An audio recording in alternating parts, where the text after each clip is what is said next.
Alex and Jordan, I understand that you all were in a relationship at one point. Is that correct? Yes, Your Honor. But yet this is a suit for some $600, and you are countersuing the plaintiff for $1,100, Yes, correct? Your Honor. And then we have your witness in the courtroom, which we'll get to her shortly. But I want to know what happened. How did you all know each other, and what was the nature of the relationship? So, Your Honor, I met my ex-boyfriend, Jordan, at a dance club, and we kind of hit it off immediately from then on. We continued to see each other. We had come over to each other's places, and then 3 months in, he had moved into my apartment, and we had started a serious relationship. Like 2 years. 3 months later? Yeah, Seems 3 like a months. whirlwind. we were in love, Okay, all right. and everything's great. I mean, we split everything. We go on vacations, we meet each other's parents, we even talked about adopting kids. So, Jordan, you all meet at a dance club. Everything's great for a while. For a Your while. Honor. Yeah, it was about 2 years, and we met in 2022, 2024, end of the year. I was feeling annoyed and a little bit upset and bored with Alex and our relationship because, Why? well, he had changed, Your Honor. We met at the club, as he said, and I wanted to, I still went out and invited him to come out, and he just, was sitting wanting to binge watch, Survivor, and I felt like we were the fun couple, and now we weren't, and I was, I wasn't ready to be boring at home people yet. What made him change, you think? I don't know. I mean, there was no more passion and no more excitement. Yeah. So, it sounds like you just grew out of the relationship. You grew in different ways. Is that fair? I think so. And you mentioned, we moved in really early, and so maybe that was a mistake. Alex, what's going on from your perspective? So we'd been doing great for 2 years, and the communication was great. We had so much fun together. And then What changed? he started picking on me. Like, How so? I could just be sitting on the couch, and he'd literally be like, why didn't you do the dishes? Or did you check the mail? Or like, why are you sitting there? It's like I couldn't even exist in our own space together. I think that's unfair, Your Honor. How so? Why is it unfair? Not unfair. I think I was frustrated, and I think I took it out in little microaggressions like that. I think that is true. We weren't talking. We weren't having the dialogue. We weren't, connecting. And So that was going to be my next question. Yeah. If you became bored, did you just say, hey, Alex, I just think that the relationship has changed. I want it to be fun. I want to go out more. I want to be able to explore things. I'm bored. I don't want to be at home as much as we're at home. Yes, Did you Your Honor. have that conversation? I tried. I tried to speak to that.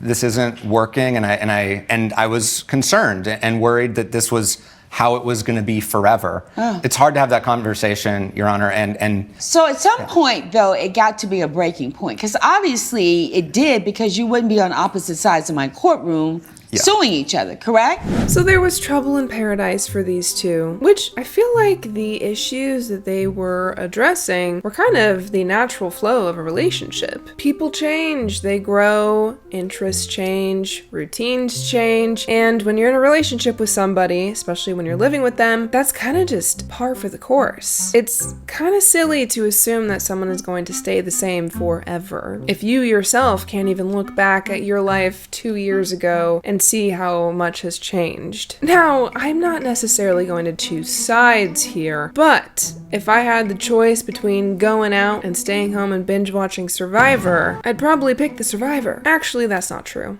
I do love going out dancing with the girls. However, Survivor was the single most stable thing about my childhood, so there's a soft place in my heart for it.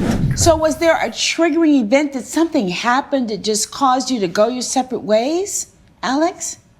There was one day, this was late 2024, I was doing his laundry, like I always do, and I smelled cologne, and it wasn't either of ours.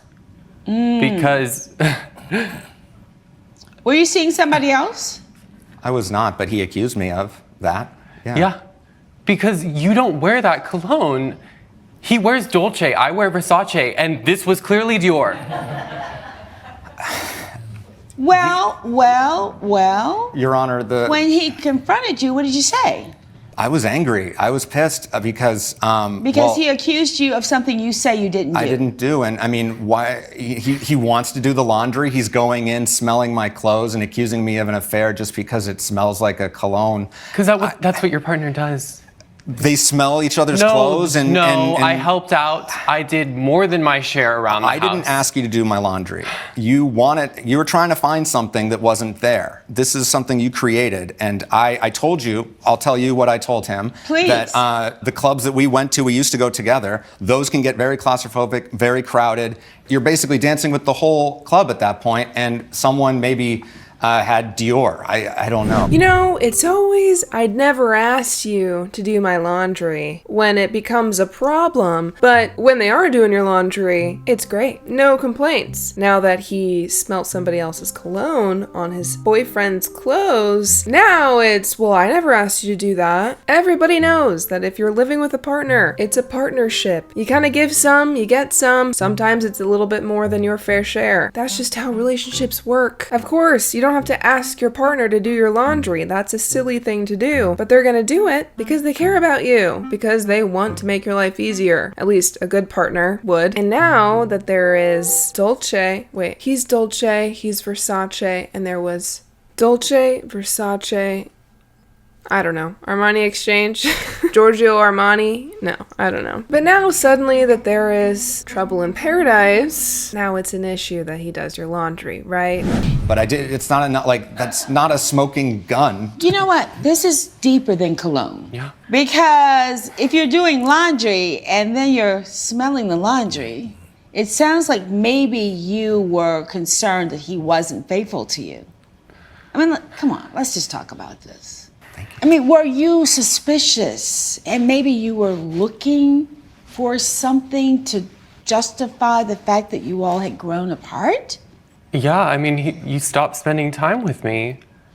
And then I felt like I was just always a nuisance. I was always in the way, and that's just not And that's who we not the are. way you want to feel. Because the question then becomes, why are you in the relationship? Right. And it's interesting because from my perspective, you both are saying similar things.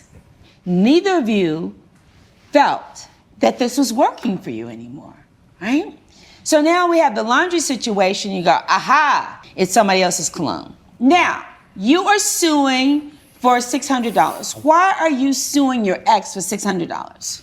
Because he broke down my door. Why did he break down your door? He showed up at my apartment because he had left some stuff there, and he was very drunk and started banging on my door saying that he wanted his stuff. So you had moved out. Yes, Your Honor. When he accused me of cheating, I was done. Like you said, this relationship isn't working. I ran out that day. I wasn't able to get all my stuff. I just left. I was so angry. Now, what did you do to try to retrieve your things after you left? So like a couple days after, he, asked if I was coming back, and I said that no, this is over. And I tried to, when can I come over when you're not there to pick up my stuff? Because I didn't want to be around him, and I wanted to be able to get my stuff in peace and move on. I was worried it would be harder with him there, but he wouldn't let me. He works from home, so he was always there. I see. And he didn't. Because that was going to be my question. Why not just go when he's at work? But you're saying he works from the house. I didn't have the keys anymore because that was part of my angry. I was angry. I gave threw the keys at, So I wish I had the keys, but he wouldn't let me come by myself. He didn't trust me to do that. So now you all are having this exchange. He wants to come in and get his things. Why not let him just come and get his things? What he's saying is only partially true because Okay, so tell me your side of it. when I had confronted him about potentially having an affair, which I'm pretty sure you had, That is some flimsy evidence based on doing the laundry and smelling some cologne. I'm just saying to you. Right. But that it's is not what just you that. perceive to be happening. I think it's also that he has had very weird behavior, and this kind of proved it, because when I confronted him about this affair, he blew up at me. He became really defensive, really angry, and then he said that I was controlling and that I was running his life. And then that's when he grabbed his bag, packed some things. You threw the key at me. and it then slammed the door and left. And I waited 3 days, and then I contacted him and I said, is there a time that we can figure out together? All right, so you did offer a common time that you could come and retrieve Yes. his things. The plaintiff kind of has a point there. Now, I'm not saying that the defendant definitely cheated, that there is absolute evidence of this, but if we do know something about cheaters, is that they usually kind of leave breadcrumbs, whether it be with the cologne or with their sudden change in attitude, that kind of push a partner to thinking that maybe something shady is going down. It's pretty rare that someone has absolutely no clue that their partner is having an affair, because cheaters are pretty lazy in hiding their cheating. So it kind of comes out with an explosive attitude, maybe super defensiveness when the topic is even breached, nitpicking their partner. So I kind of see where the plaintiff is coming from. If one question of, are you having an affair, ends in this big blowout fight where he's throwing his keys at you and slamming the door in your face, sounds to me like he's dodging accountability a little bit. So why are we in my courtroom? I mean, why not just arrange a time, let him come and get his things and be done with it? Because clearly he was gone. I think that you really did want to see him again. And so this is the way it was going to happen. So now, you show up, right? Yes, I show up. And what happens? So it was. Was this a prearranged time or you just showed up? It wasn't a prearranged He time. said Your you were Honor. drunk. Were you drunk? I was tipsy, Your Honor. Tipsy, tipsy. What I does was tipsy drunk. mean? I had a couple- How do you define tipsy? I had 2 glasses of mulled wine at a holiday party, and I was talking with. 2 glasses of wine doesn't sound like you're drunk, though. Exactly, I wasn't drunk, like he's saying. I'm So like crazy. banging on my door isn't drunk? I was angry. That doesn't mean You were I'm drunk. banging on my door. 'Cause you Okay, wouldn't so let you're me- home. Yes. You're banging on the door. If he's banging on the door, why not just open the door? He gave me no warning or heads up that he was coming. Just shows up late at night and banging on my door. And so at this point, I don't feel comfortable even letting him in. I didn't start by banging on the door. I got to because he didn't answer. You didn't let me Yeah, in. you started by calling me the B word? I'm dramatic, okay? That doesn't mean Well, I'm. dramatic doesn't justify you calling him the B word. Come on now. I mean, that's no justification. So now this escalates, and according to the complaint, you broke down the door. I did, Your Honor. What in the world? And here's a picture, Your Honor. Please let me see the picture.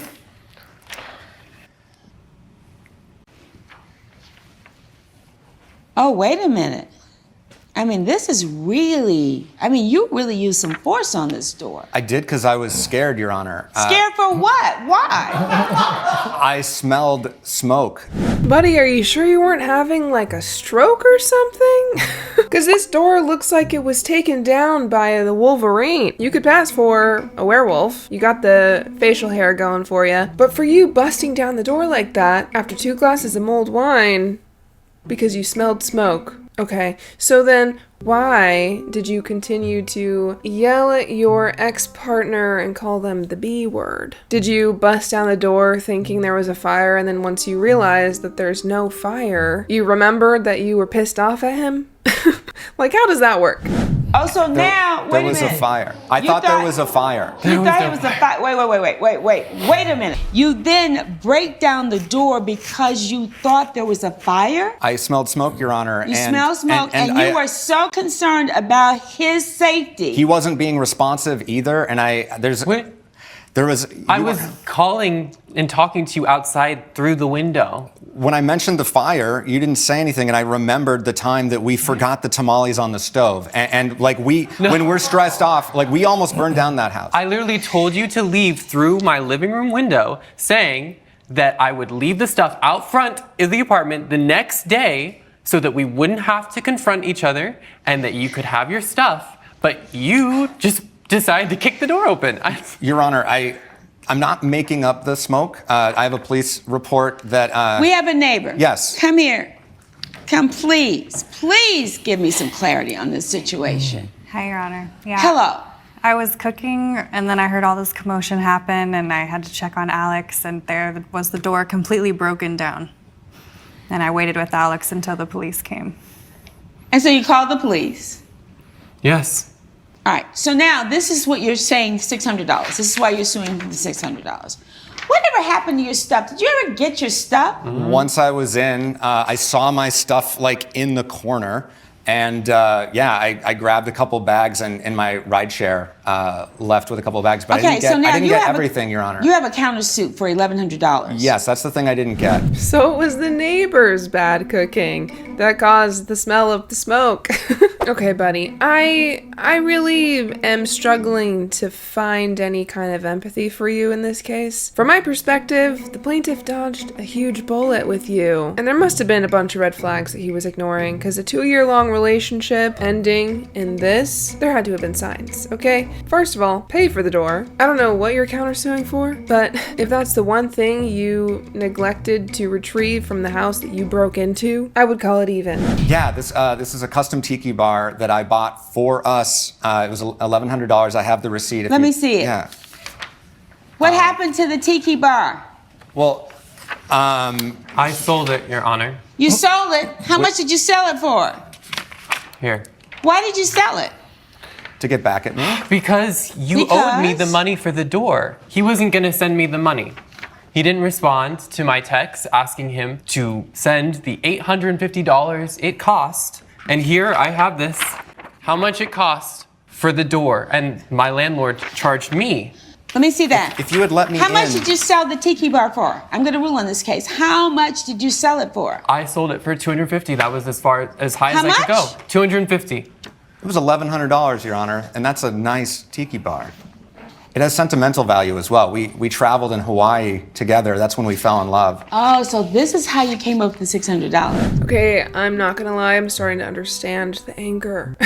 The things I would do for a tiki bar? Now, the thing I'm most angry at is how did I not see this on Facebook Marketplace? Because $250 for that tiki bar. Me and my best friend, we would have gone feral for that, okay? We have made it our life's mission to collect every tiki drink souvenir cup that we possibly can. I mean, this was our 30th birthday party, for goodness sake. Yeah, tiki bars, kind of our thing. So you were saying that it cost you $850 to get the Yes. door repaired. Mm-hmm.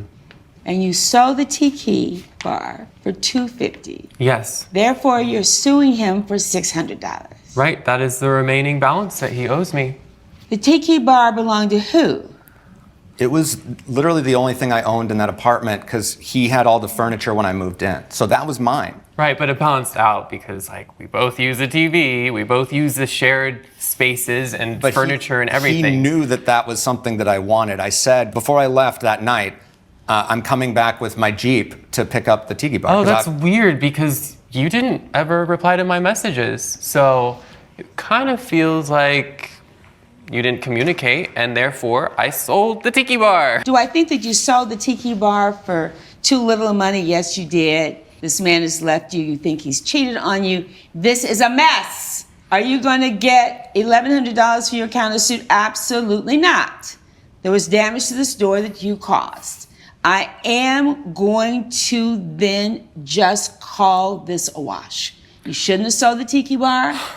If you hadn't done that, I would give you every cent of the $850 for the door. Although, you know what, I do think, given the fact that he broke this door down, and I do not believe that he thought that you were at peril, I don't believe that he really thought that you were in there come to smoke, and that he was more than tipsy when he broke this door down. I am going to award you $250 toward that repair of the door. And I'm not giving you more because I think you sold the tiki bar to be vindictive. And you're not going to get anything except that you all need to go out of this courtroom. You all need to go your separate ways because this relationship is not working, nor will it ever work. And I rarely say that, but that's my judgment. Judgment for the plaintiff in the amount of $250. I'm dismissing your counterclaim and we'll stand adjourned. I'm sorry. We should have ended it a long time ago. I'll receive that. Got all your documents and evidence? Let's stop going around smelling people's clothes too. I don't know, Judge. Have you ever just, wanted to take a big whiff of the shirt that your boyfriend's been wearing all day? Just me? Okay. All I'm saying, if I smelled my boyfriend's shirt and got a whiff of Juicy Couture, there would be hell to pay. Honestly, I feel like the defendant got off pretty easy with this case, and all of that bickering just for him to apologize at the end, I don't know if I buy it. I feel like he should have owed a lot more because the damage on that door is insane, and I honestly don't think the plaintiff really did much to deserve that kind of damage. His role in all of this was pretty mild, if you ask me. But I'm curious to know your thoughts on this case. Do you think that the ruling was fair? Do you think the plaintiff had every right to sell the tiki bar? Does anyone out there have a tiki bar they would like to sell to me? Let me know. But I'm curious to know your thoughts on this case. Let me know in the comments down below. Leave a like and a follow, and I'll see you guys next time.